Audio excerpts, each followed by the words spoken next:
welcome. When I first heard it, I smiled. The right to development. I didn't know what it is. Well, now we know.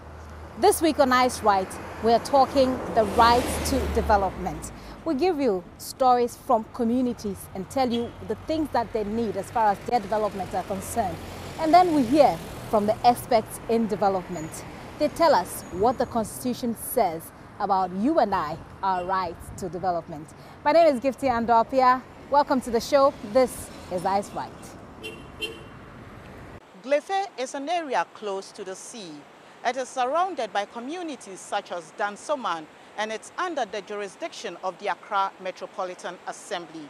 One major problem of this community has been tidal waves washing away homes. Bushman, Capuna, which hanging a baby, a dime.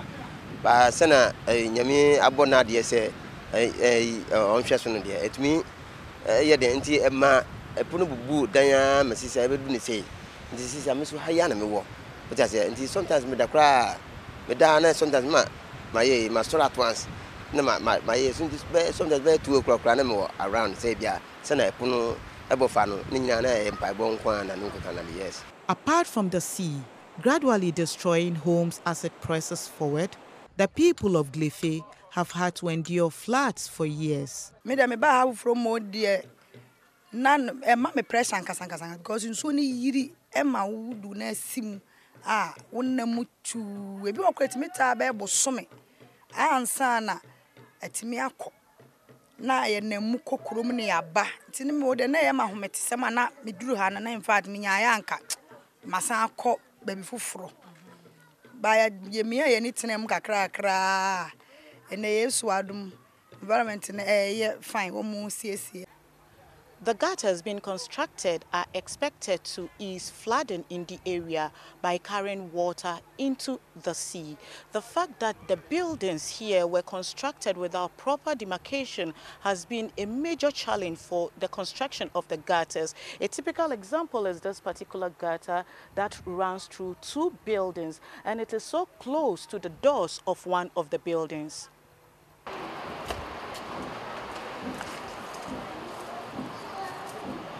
Yesterday, one no mama can say, Yen Faho. Go on, mana, quan SSF. And I am Pesse, a baby be dying, and now say, you best say, you be baby. You better catasso, and I be so you better that to send a bear fin bema. Construction of the gutter started in June 2014, and it is expected to be completed in March 2015. Residents will heave a sigh of relief once this dusty 1-kilometer stretch is tarred. Contractors say work on the main road will continue once construction of the gutters is completed. Parents also wish for a public school and a health center in the community. Schools there ebi wo ha but metma say SS na me hu bi wo ha. Government school and kasa so di private schools nko na den e wo ha. Clinic so den ebi ni first ni two ebi be sha ha baby nso sisia no eni obiem this is BBC or ya first na anka BBC ate say o mani pan so hye nechi ne kokwa ho kofa ka but sisia road abiem na mfisi bia e ba na clinic bia ni around wasa. With about 400 pupils, this school is helping to keep the dreams of these young ones alive. This is the Young Christian International School, one of the several private schools in this community.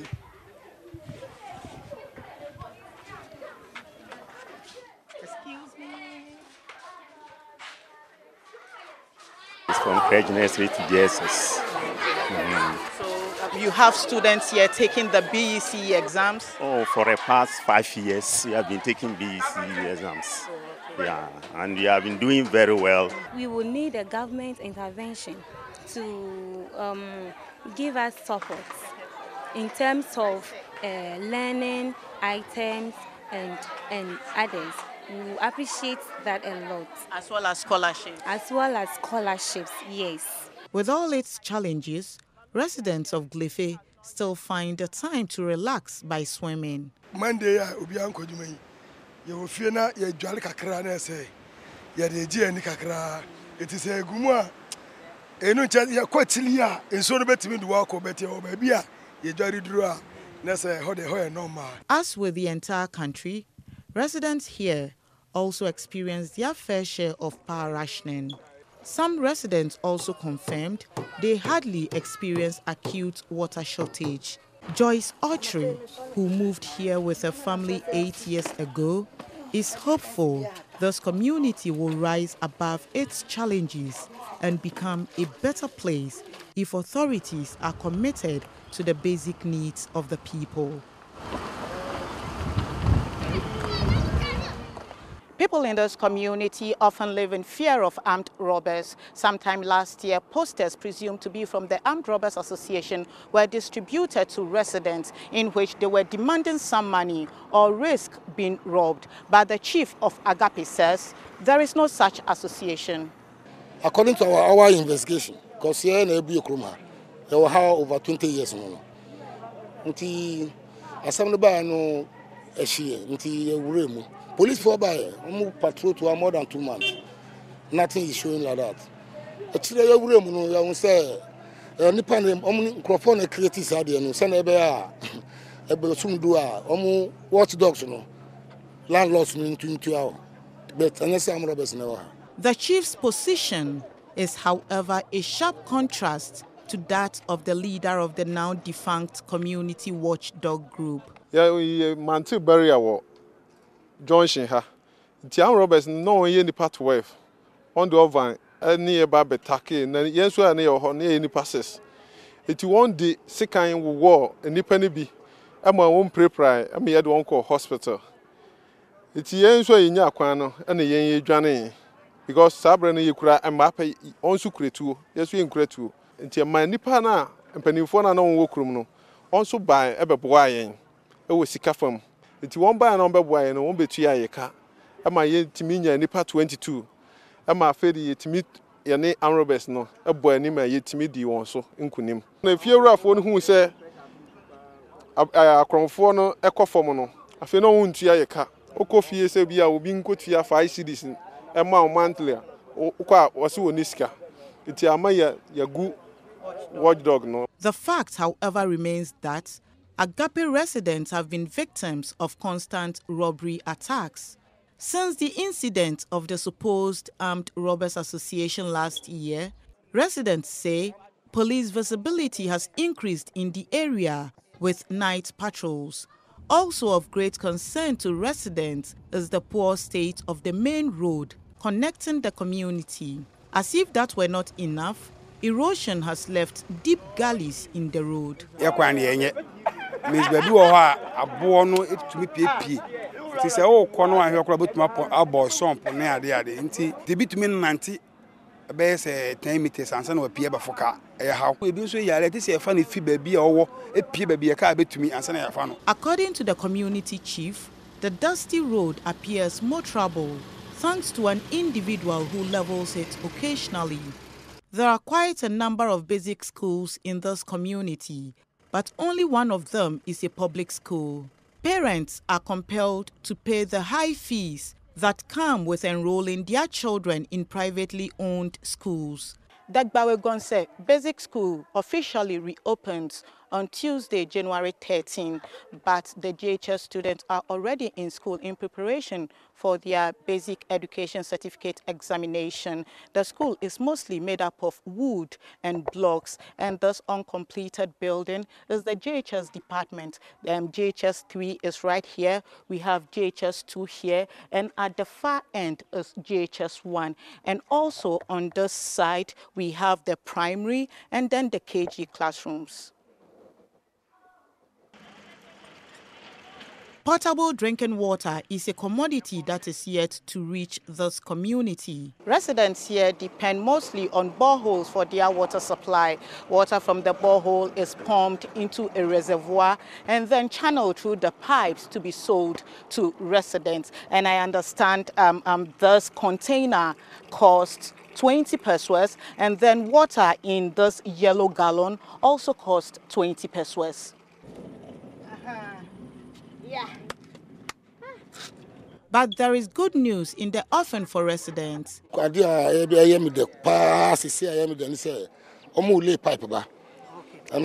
store here in I continue Christmas made. New Year and somebody to us with the I'm at twice with the other pipe. So I knew the and Cabo Holunquan. I am saying from Pentecost. And I bet he said, we join to her. I'm joining you. We'll be able to join. It's a government. I be on my.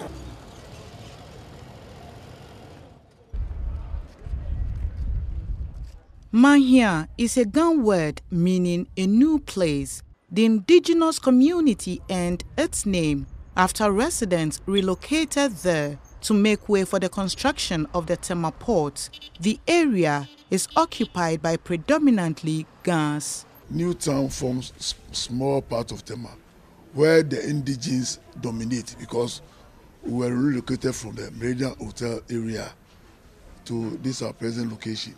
The communities were all farming areas where our forefathers were farming before it became necessary to construct the harbour. New town consists of a Champon village, U area, Bankuman and Mahia.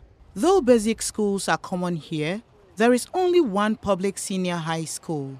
Established in 1991, the Mahia Senior High School has many needs. According to the senior housemaster Samuel Dogbe, the school lacks furniture, offices and staff bungalows. The school also has only one water tank to serve over 1,000 students and staff. Though majority are day students, a few live in hostels on campus. With the help of the Fishermen Association of Tema, a new dormitory is currently under construction. School authorities plan to gradually transform it into a boarding school. As a community that lies on the east coast of the country, Tema New Town is home to the Eastern Naval Command. It can also boast of the largest fish market in the city. But fishmongers are unhappy about the state of business. June first, no, your compound, I have never 30,000, 3 Ghana cedis. And there, the other 10 Ghana cedis. No boy, I didn't. And my name, I didn't Ankasanka Same. About you walk up, one for shame, but walk, these are now what the corner. What about what's the nominal when you be one chip? Inti ya pa manager, one more no here, mobile. No to told my hair. The traditional council is, however, worried about some fishing practices. Now there's a fishing they call China, and the stories we hear about that China fishing is so disgusting. And we are afraid if the government do not come out to stop that practice in our seas. My brother, my sister, fishing will not be a business in Ghana anymore. So which one is the China fishing? What do they do exactly? They do pair trawling. And they catch a lot of fish, make selection, and then dump the rest. Waste. Total waste. Why do they dump the rest? They will dump it. You see, they did certain species to export.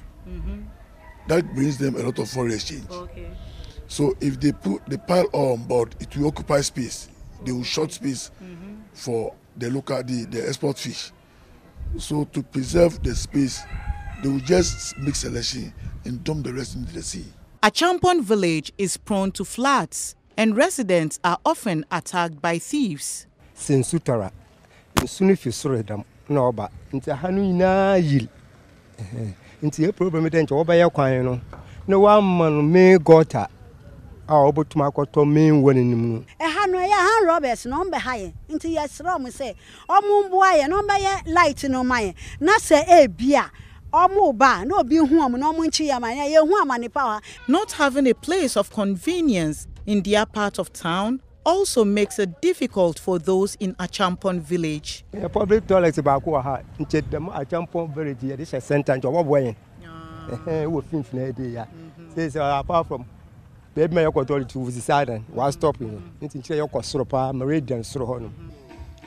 Having an upset tummy, especially in the night, is no fun for those living in a Champon village, as they would have to trek for more than 100 meters just to use this public toilet. Whether you're a child or an adult, you are charged 40 pesos for using this place.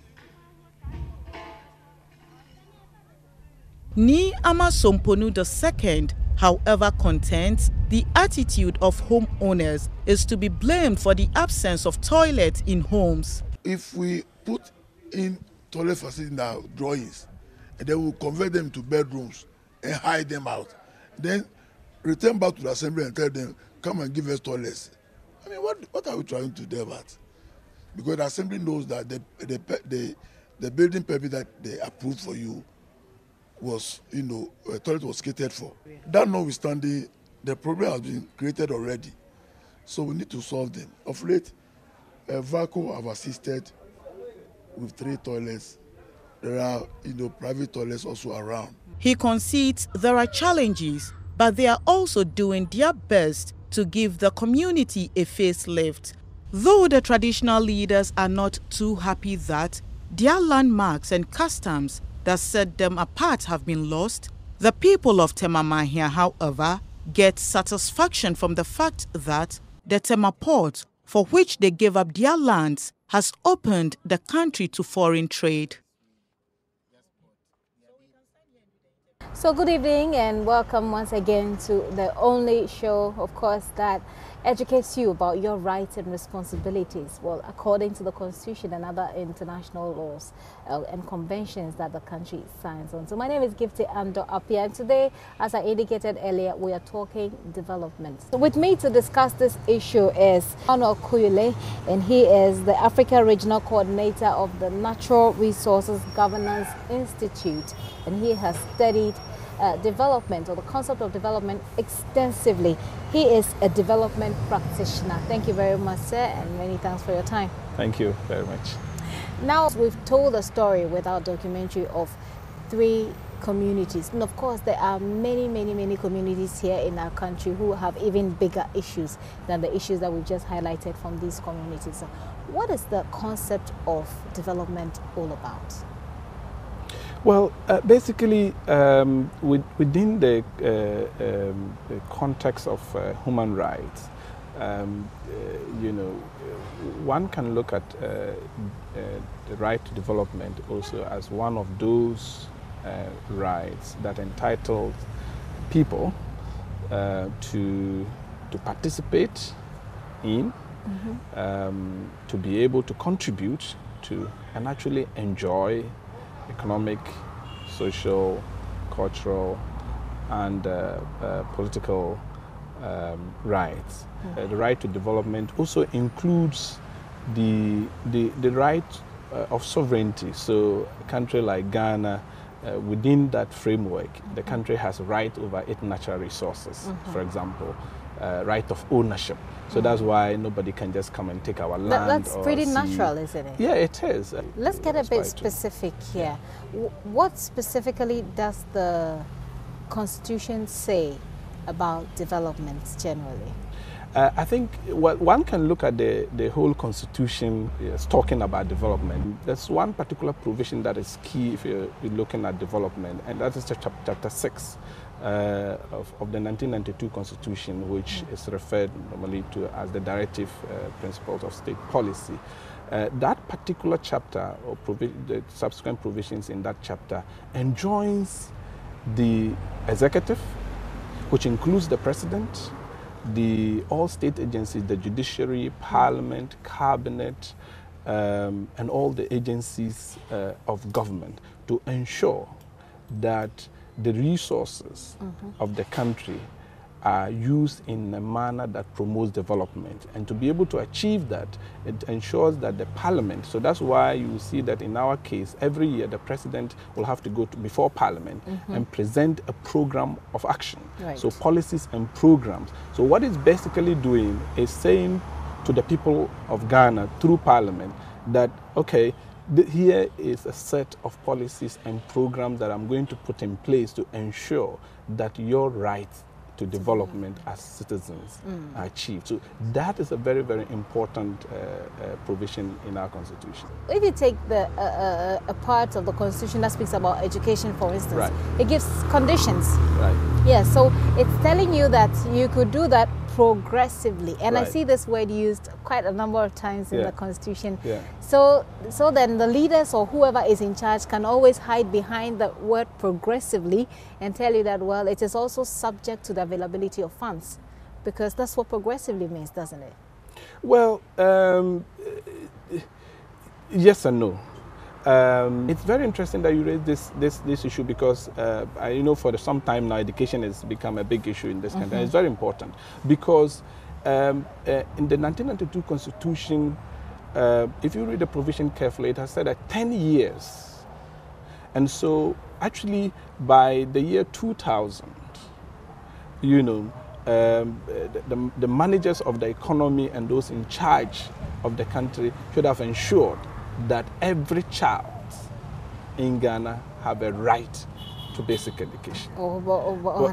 Had access to free and compulsory education. Even as we speak, it's 2015 now, there are still close to 1 million Ghanaian children of school-going age who are not in school. So within the context of rights, one can ask whether, the rights of these children are not being breached. Right. But you raised the issue of progressive achieving. The Constitution also recognizes that to be able to meet these rights, you need to be able to provide resources to ensure that this is done. And because the country or the nation does not have all these resources at a go, that caveat is there to ensure that when it comes to achieving this right, the government can say, well, we've done all that we need to do. We have effectively and efficiently utilized the resources, but we just don't have enough to cover everybody. But that is not an excuse. I personally think that the time has come for us to test the Constitution, especially under the principles of state policy. In the case of education and some basic rights like education, health, water, and sanitation, to see, let the government come and defend itself that it doesn't have the resources to meet this. What does it take to test the Constitution, as you say, based on, let's say, education, sanitation, and healthcare? What does it mean? How do we start to test the Constitution? First of all, as citizens, it is important that in the question of the right to development, the citizens have a right to claim this from the duty bearers. And in this case, the duty bearers are those who are in authority, who have been given state resources. Yeah, state resources, and they have the obligation to ensure that these rights are met. And so any citizen who has not his right has been breached. So for example, children who are want to go to school and there are no schools in their communities. It's just that it's in the case that they've decided that they don't want to go to school. Now, they want to go to school, there's no school for them to go. But calling on children to test this part of the Constitution, well, not just children, is basically, well, it's basically unrealistic. So how do we empower citizens who probably are at a level where, you can appreciate that, or people who are at a level where they can appreciate the issues and say, well, I'm taking government to court? Is that what you're asking for? I think, this program is one very good step of empowering and ensuring that people understand these issues. So basically what I'm saying is that under this arrangement, the kind of constitutional democratic arrangement we have, the real principle behind it is that all the people of Ghana have decided that we will pay our taxes, we will hand over the state resources to a particular group of people, and some institutions to fulfill certain basic human and developmental rights of ours. Right. And to do that, we give them the resources. And so they have a responsibility to account to us. And the Constitution also makes provisions for processes of accountability. So one of which is the elections. Election is a way of accounting. So that's why every 4 years we have to go and vote. Basically, the principle underlying it is that they come to us render as an principals. Yes. So they are basically our agents to render an account of how they have used these resources to fulfill these rights and our aspirations. If we are satisfied, we say carry on. If we are dissatisfied, we disappoint them and appoint a new set of people. That's the basic principle behind it. So elections is one. The parliament is another one. And that's why there's separation of powers. So the ministries and departments and agencies through the Auditor General are supposed to render account periodically through parliament. And if there are any malfeasance in the way resources are being used, they're supposed to caution them. But we know, let me put this caveat, that we know this conventional accountability mechanism doesn't work properly. Sometimes the parliament is in collusion with the executive, or some institution is not working well, and the judiciary have a kind of as an independent arbiter, you know, play a role on behalf of citizens to ensure justice, fairness, and equity, and so on. Right. And we know that sometimes this doesn't work well. So there are other forms of accountability. The citizens, regardless of these institutions and so on, citizens have a direct responsibility also. And they have a power to actually exert, because we are just running into district district assembly elections now. People are coming to say, well, I want to be your assemblyman or woman in this electoral area. What does that mean? The person is basically saying, give me the authority to represent you. And you also give the person your resources, and the resources you are giving are the taxes you pay, the natural resources that belong to the people of Ghana that we give to government to administer on our behalf. So those are the resources. So you need to be able to understand that you're actually giving away some resources of yours and some power of yours to this person. And expect that the resources you're giving will be accounted for. Yes. By the people so in the next round of elections, you hold this your district assemblyman or woman to account. The question then is, in the distribution of natural resources and the nation's resources, and here I'm talking about at the big national level, say the budget level, are their interests in taken care of? So first, they need to, and that's one of the deficiencies in our system, so that if people, especially parliamentarians, if they go to parliament and they vote in block based on partisan considerations, what you're basically doing is that there are certain specific needs of communities, or certain communities that are trampled upon. Let me end you on that for the very first part of our discussion on development. And I've been speaking with Mr. Emmanuel Koyule. He is the African Regional Coordinator of Natural Resources Governance Institute, and he is a development practitioner, giving us his perspective, and of course, with some basis from the Constitution as to what your expectations of the state should be, how you can actually demand this expectation from government. And we will bring you our second part of development, because we really want to understand this and give you the knowledge that empowers you to demand and to also contribute as far as your responsibilities are concerned when it comes to development. My name is Gifty Ando-Apia, and this has been EyesRight. Many thanks for your time. We look forward to seeing you next week for another exciting edition. Thank you.